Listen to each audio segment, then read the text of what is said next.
One night, Henry and Gordon were alone with James. Although Sir Topham Hatt was beginning to think well of him, whenever a chance came, the other engines would talk of nothing but bootlaces. "Remember when they had to use a bootlace to get you out of trouble, James?" they would tease.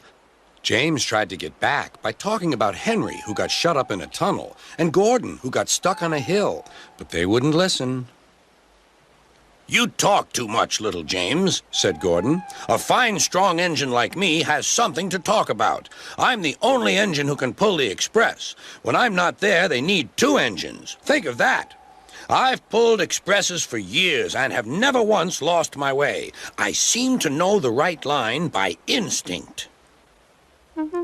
Every wise engine knows that the signalman sets the switches to make the engines run on the right tracks. But Gordon was so proud he had forgotten. "Wake up, James," said Gordon next morning. "It's time for the express. What are you doing? Odd jobs? Ah, well, we all have to begin somewhere, don't we? Run along and get my coaches. Don't be late." James went to get Gordon's coaches. They were all shining with new paint. He was careful not to bump them, and they followed him smoothly into the station singing happily, "We're going away! We're going away!" "I wish I were going with you," said James. "I should love to pull the express and go flying along the line." Gordon, with much noise and blowing of steam, got ready to back onto the train.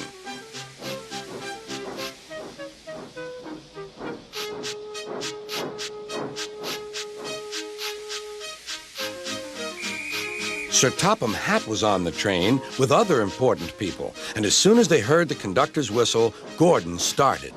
Look at me now," he puffed, and the coaches glided after him. "Boop, boop, boop, boop, boop. Goodbye, little James. See you tomorrow." James watched the train disappear and then went back to work. He pushed some freight cars into their proper sidings and went to fetch the coaches for another train. James had just brought the coaches to the platform when he heard a mournful noise. There was Gordon trying to sneak into the station without being noticed.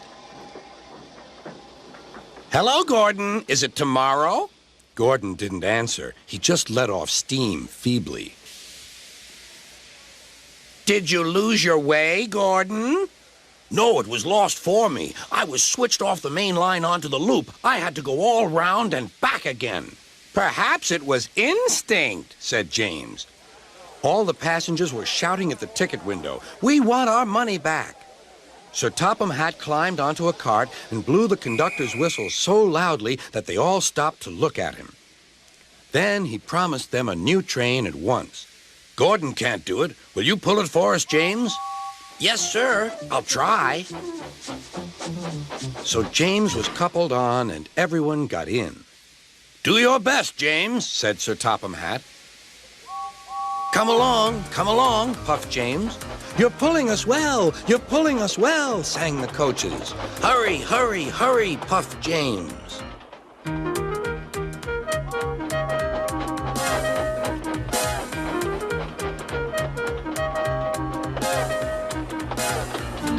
Bridges and stations flashed by. The passengers cheered, and they soon reached the station. Everyone said thank you to James, and Sir Topham Hatt was very impressed. "Well done. Would you like to pull the express sometimes?" "Yes, please," answered James. Next day, when James came by, Gordon was pushing freight cars. "I like some quiet work for a change," he said. "I'm teaching these cars manners. You did well with those coaches, I hear." "Good. We'll show them." And he gave his cars a bump. James and Gordon are now good friends. James sometimes takes the express to give Gordon a rest. Gordon never talks about bootlaces, and they're both quite agreed on the subject of freight cars.